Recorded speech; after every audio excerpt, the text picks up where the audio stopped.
안녕하세요, 여러분. 킬링 면접 김영식 교수입니다. 그동안 청년경찰 아카데미로 인사 많이 드렸죠? 이제 개인 유튜브로 킬링 면접 채널을 만들었어요. 그동안에 청년경찰 아카데미 운영하면서요, 여러분들의 그런 사소한 궁금증들이 많이 댓글로 올라오고, 그리고 카페 쪽지로도 많이 왔는데요. 이런 궁금증들을 미리 좀 알려드리자라는 취지에서 킬링 면접 사이트를 만들게 됐고요. 킬링 인터뷰, 그러니까 킬링이라는 게 좀 중의적인 표현이죠. 아주 죽이는 면접, 그러니까 너무 완벽하고 잘한 면접. 그리고 또 다른 면에서는 정말 면접장에서 면접관들을 또는 면접 자체를 씹어먹자, 죽여버리자. 뭐 그렇다고 해서 정말 물리적으로 죽여버리는 거 아닙니다. 그럼 살인죄예요. 이제 그런 차원에서 킬링 인터뷰, 킬링 면접 채널을 만들었고요. 여러분들 궁금증 하나하나 제가 틈틈이 영상을 올려서 여러분들 궁금증 해소시켜 드리겠습니다. 면접 준비에 많은 도움이 되기를 바랍니다. 그 첫 번째 주제는요. 이거 정말 많은 친구들이 궁금해 하더라고요. 저도 실제 면접관으로 활동을 하면서 면접장에서도 그런 친구들을 많이 봤어요. 전과자. 정말 많은 친구들이 저 전과자인데요, 경찰관 될 수 있나요? 또 공무원 될 수 있나요? 결론부터 말씀드리면요, 여러분들도 아시다시피 경찰관이든 공무원이든 국가공무원법 또는 경찰공무원법에 임용 결격 사유가 있습니다. 거기에 해당되는 범죄 경력이라면 당연히 아예 임용이 안 됩니다. 결격 사유이기 때문에. 근데 그 이외의 범죄 경력들 보면 주로 기소유예 경력이나 아니면 벌금 또는 범칙금 뭐 이런 것들이 대부분입니다. 그럼에도 불구하고 면접자들 입장에서는 불안하죠. 이걸로 인해서 내가 불이익 받는 거 아니야? 또는 내가 탈락하는 거 아니야? 근데 임용 결격 사유 이외의 사항들은요, 참고 자료일 뿐입니다. 물론 여러분들이 그 개인정보 제공 동의서를 작성하잖아요. 거기에 보면 범죄 경력, 수사 경력, 신용정보 자료를 제공하게 돼 있습니다.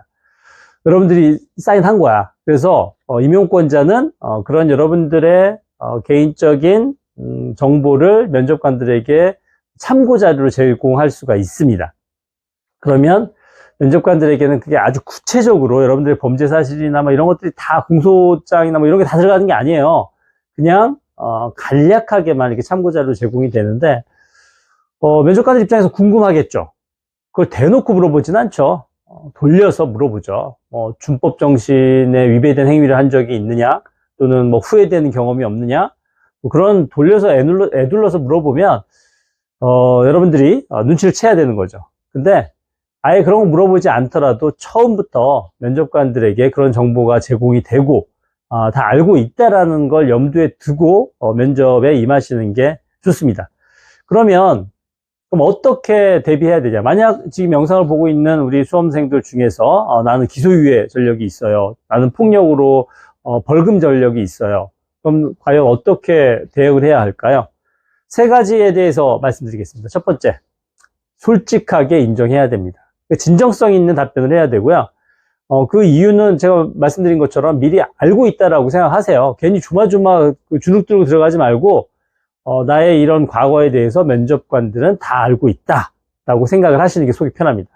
그리고 진정성 있게 소명을 하면 됩니다. 진정성 있는 소명이라는 거는요, 솔직하게 있는 그대로, 그게 훨씬 더 당당하게 소명할 수 있어요. 당당하기보다는 자신 있게 소명할 수가 있습니다. 물론 이제 돌려서 물어봐서 이게 그걸 물어보는 거야? 아니야? 헷갈릴 수도 있을 텐데 혹시 뭐 이상한 질문이 있으면 저 같으면 솔직하게 그거를 정면 돌파하겠습니다. 여러분도 이제 그런 마음가짐으로 들어가시면 전혀 걱정 안 하셔도 됩니다.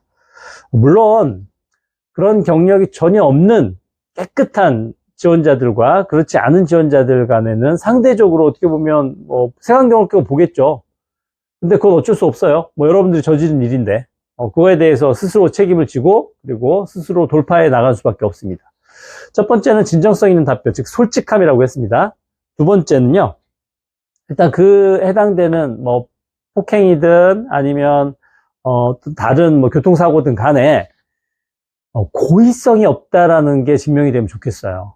그러니까 우발적이고 호기심에 의해서 또는 친구 따라 강남 간다고 어렸을 적에 대부분 이제 수험생들은 이제 그런 문제들입니다. 그래서 그런 것들을 있는 그대로 이야기를 해주고요. 이게 고의성이 없고 죄질이 나쁘지 않다라는 거를 소명을 해줘야 됩니다. 즉 한순간에 정말 내가 호기심에 또는 객기에 의해서 그렇게 했다라고 생각을 하시면 그런 생각을 하고요. 그런 걸로 표현을 해야 됩니다. 뭐 예를 들면 그 폭력과 관련돼서는 주로 많이 해당되는 경우가요. 친구가 술집에서 다른 사람이랑 시비가 붙어서 내가 그걸 말리다가 가해자가 됐거나 또 쌍방이 됐거나 하는 경우 있거든요. 그래서 뭐 기소유예나 벌금형 처벌을 받은 경우가 있는데 뭐 그걸 있는 그대로 이야기를 하고요. 정말 그때는 친구가 맞는 것이 너무 안타깝고 걱정이 돼서 말려야 된다는 생각에 또 막아야 된다는 생각에 개입을 했는데 그때 그런 피해자에게 그런 상처를 줬던 거 너무 후회하고, 그리고 그런 상황을 다시 돌아간다면 내가 그냥 그 회피를 하거나 또는 경찰에 도움을 요청해서 법적으로 해결을 했을 텐데 그때는 너무 어렸기 때문에 그렇게 실수를 했다라고 그런 반성의 자세를 좀 보여주면 좀 설득력이 있는 그런 답변이 될 겁니다. 그리고 마지막으로는요, 정말 중요한 거죠. 이게 다만 소명만으로 그치는 게 아니라 그 이벤트, 그 사건 이후에 나의 삶이 어떻게 달라졌는지. 예를 들면 속도 위반으로 범칙금을 납부했어요. 정말 비싸게 물었어요. 그 이후로는 그때 정말 그 운전 초창기에 멋모르고 과속을 했다가 범칙금 통고서가 날라온 걸 보고서는 너무 그 충격을 받았고, 그 이후에는 다시는 속도 위반하지 않는다. 규정 속도를 잘 지킨다. 그 이후에는 한 번도 이런 범칙금을 납부한 사실이 없다라는 것을 소명하면 좋겠죠. 물론 진짜로 그렇게 한 적이 없어야 됩니다. 거짓말 치면 안 돼요.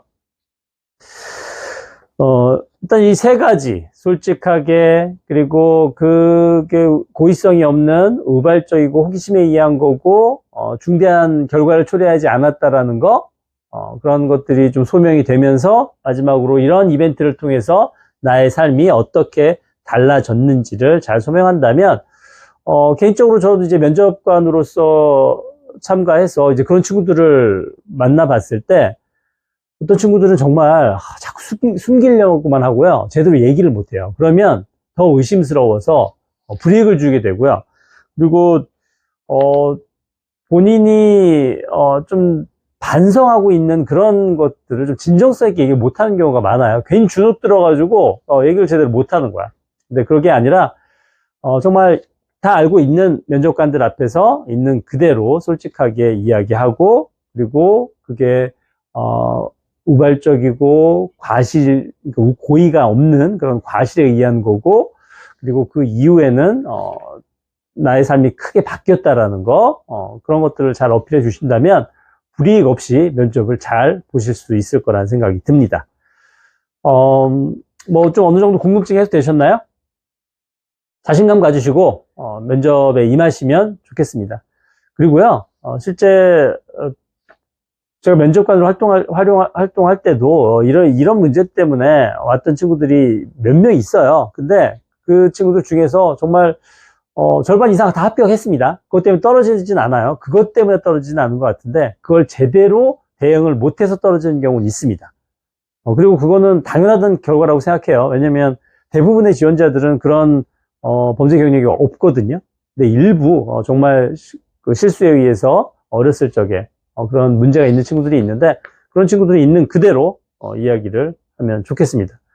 물론 뭐 그렇게 고의성, 뭐 과실, 우발성 이런 걸 떠나서 불가피하게 피치 못할 가정적인 사정 또는 뭐 다른 본인의 어떤 사회생활을 통한 그런 불가피한 상황에서 그런 범죄 경력이 발생하는 경우도 있는데요. 그런 경우에도 있는 그대로 이야기를 해주시면 좋겠습니다. 자신감 가지시고요. 필기시험 준비 만전을 기해 주시기 바랍니다. 그리고 또 다른 궁금한 사항, 또 전과와 관련돼서건 또는 다른 면접과 관련된 궁금한 사항은요, 요 댓글 또는 청년경찰 아카데미 카페에 쪽지로 보내주셔도 되겠습니다. 그러면 오늘 전과자 관련된 얘기는 여기서 마치고요. 다음 영상에서는 나이 많은 지원자들은 과연 불이익 받을까? 이거에 대한 궁금증을 또 풀어드리도록 하겠습니다. 그러면 여러분들의 킬링 면접을 응원합니다. 다음 영상에서 봬요.